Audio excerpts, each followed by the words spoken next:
Islam liberal misalnya, beberapa tokohnya menganggap bahwa FPI intoleran. Oke, sekarang kalau saya tanya, kalian toleran nggak kalau ada orang yang ateis? Dua-duanya akan menjawab diplomatis. Tapi kita tahu bahwa mereka belum siap menerima seorang ateis.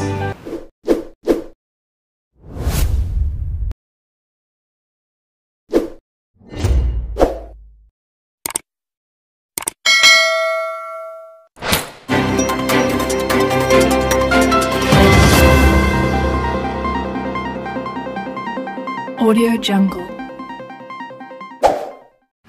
Jalan pikiran itu tidak dipakai misalnya oleh oleh pengacara Ahok untuk mendalilkan hal yang sama. Bukankah secara mental, secara ideologi hukum kita sama dengan Belanda?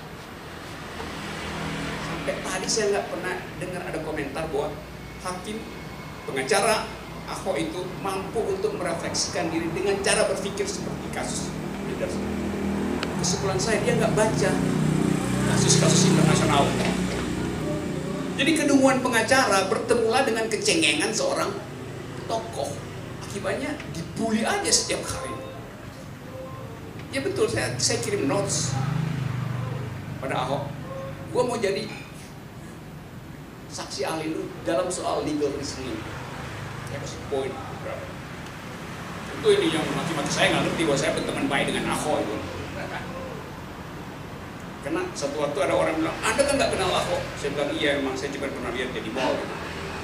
Padahal Ahok saya yang bawa dari Belitung masuk ke Partai Indonesia Baru dan belajar politik di situ. Tapi soal itu nggak penting buat publik. Karena publik sudah dirasuki oleh semacam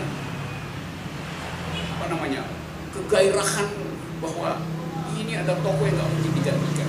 Jadi publik kita sebetulnya nggak lagi berpikir, tapi berdoa tiap hari.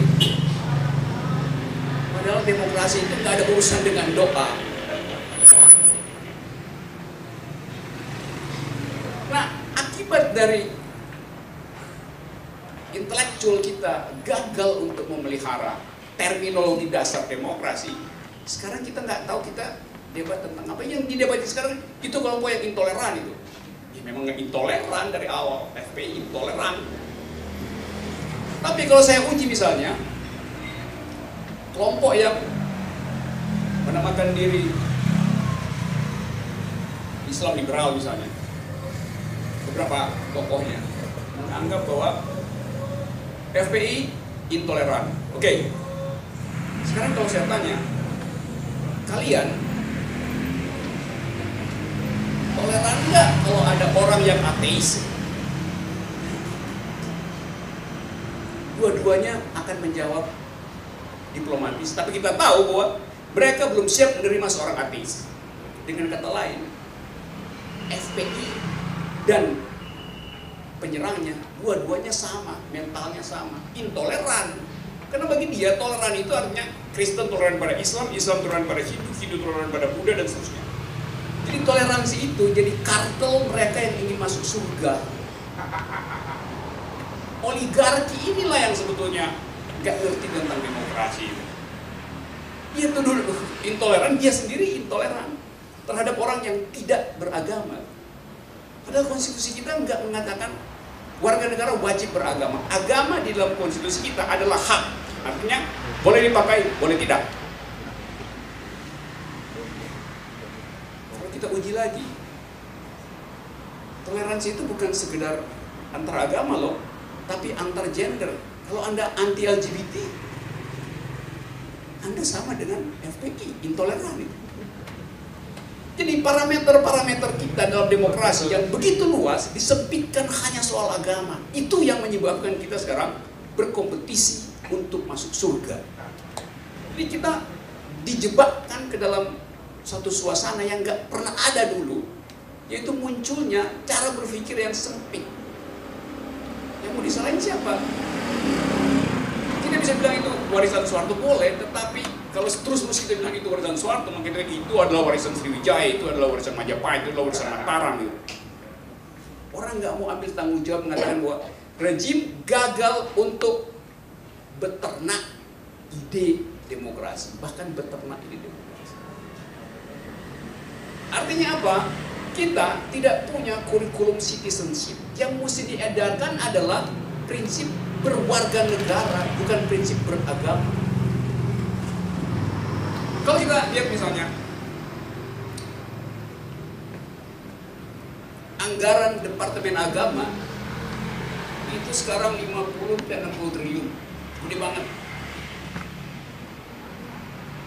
Bandingkan dengan perdagangan misalnya, kalau dibilang kita mesti percepat era perdagangan, itu 9 triliun apa?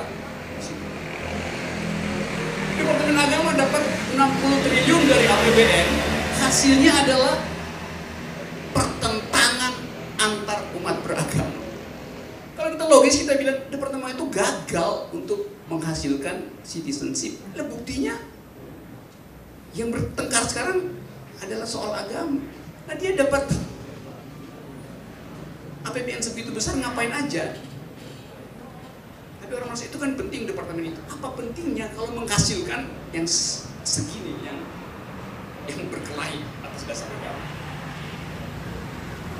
Departemen Pendidikan Sri Mulyani marah-marah. Saya sudah taruh di situ 70 triliun. Hasilnya Indonesia juara 4 dari 70 negara di dalam ranking PISA, juara 4 dari bawah. Ngapain? Apa problemnya? Kemarin saya terangkan itu di forum antropologi. Saya bilang begini, anggaran itu tidak ada hubungan dengan kecerdasan. Mesir dulu separuh APBN-nya dipakai buat subsidi pendidikan, 50%, kita cuma 20%. Hasilnya 0. Tidak bertambah kecerdasan anak-anak Mesir selama 10 tahun. Akibatnya dievaluasi.